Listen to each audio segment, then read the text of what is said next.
भारतीय परमाणु आयोग ने पोखरण में अपना पहला भूमिगत परीक्षण स्माइलिंग बुद्धा पोखरण 1 18 मई 1974 को किया था। हालांकि उस समय भारत सरकार ने घोषणा की थी कि भारत का परमाणु कार्यक्रम शांतिपूर्ण कार्यों के लिए होगा। यह परीक्षण भारत को ऊर्जा के क्षेत्र में आत्मनिर्भर बनाने के लिए किया गया है। बाद में 11 और 13 मई 1998 को 5 और भूमिगत परमाणु परीक्षण किए और भारत ने स्वयं को परमाणु शक्ति संपन्न देश घोषित कर दिया। भारत में 11 व 13 मई 1998 को बुद्धस्थल पर राजस्थान के पोखरण में 2-3 परमाणु विस्फोट होने से सारे विश्व में तहलका मच गया था। अब भारत भी परमाणु शक्तियों से संपन्न है। परीक्षण के इन धमाकों से सारा संसार चकित रह गया। परीक्षण स्थल के आसपास के मकानों में भी दरारें पड़ गई, किंतु राष्ट्र की इस महान उपलब्धि के सामने लोगों को अपने घरों के टूटने से इतनी चिंता नहीं हुई जितनी प्रसन्नता इस महान सफलता से हुई। इन परीक्षणों का असर परमाणु संपन्न देशों पर बहुत अधिक हुआ। अमेरिका, रूस, फ्रांस, जापान और चीन आदि देशों ने भारत को आर्थिक सहायता देने की धमकी भी दी, किंतु भारत इन धमकियों के सामने नहीं झुका। इन परीक्षणों को करने का मुख्य उद्देश्य विश्व को यह बता देना था कि पड़ोसी देशों की सामरिक योग्यता का वे मुंह तोड़ उत्तर देने में समर्थ थे।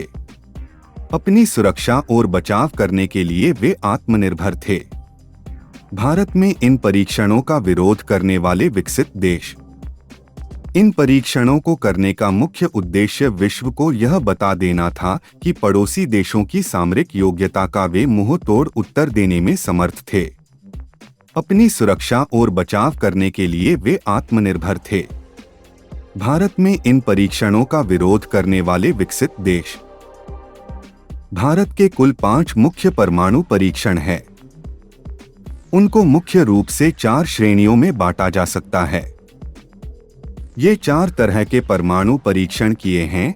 1. विखंडनीय बम या फिशन डिवाइस बम। यह परमाणु बम बनाए जाने के लिए किया गया सामान्य परीक्षण था, जिसकी क्षमता सन 1974 में किए गए परीक्षण के समान अर्थात 15 किलो टन थी। 2. कम क्षमता वाला विस्फोट या लो यील्ड डिवाइस। इसकी क्षमता 10 किलो टन से नीचे अर्थात इकाई किलो टन क्षमता तक ही सीमित मानते हैं। इस परीक्षण का एक उद्देश्य ऐसे आंकड़े प्राप्त करना था जिससे आगे जाकर प्रयोगशाला में कंप्यूटर आधारित परीक्षण किए जा सकें। हाइड्रोजन बम परीक्षा या थर्मोन्यूक्लियर डिवाइस, इसे आज सुपर बम भी कहा जाता है। इसकी विनाशक क्षमता सामान्य परमाणु बम की तुलना में 100 से 1000 गुना तक अधिक है। परमाणु बम की विस्फोटक क्षमता को किलो टन में मापते हैं, जबकि हाइड्रोजन बम की क्षमता को मेगावाट में नापते हैं।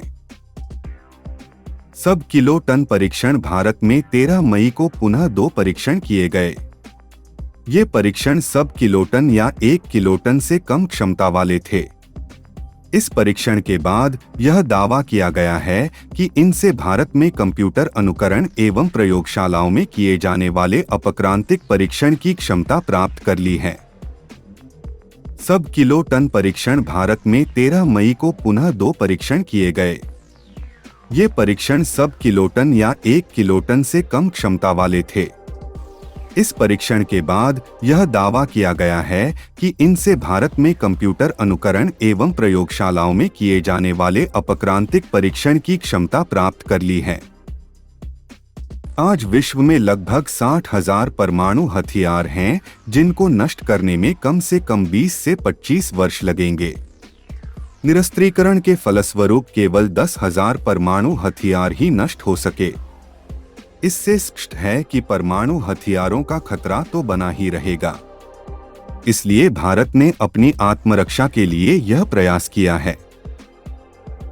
भारत में 11 व 13 मई 1998 को बुद्धस्थल पर राजस्थान के पोखरण में 2-3 परमाणु विस्फोट होने से सारे विश्व में तहलका मच गया था। अब भारत भी परमाणु शक्तियों से संपन्न है। परीक्षण के इन धमाकों से सारा संसार चकित रह गया।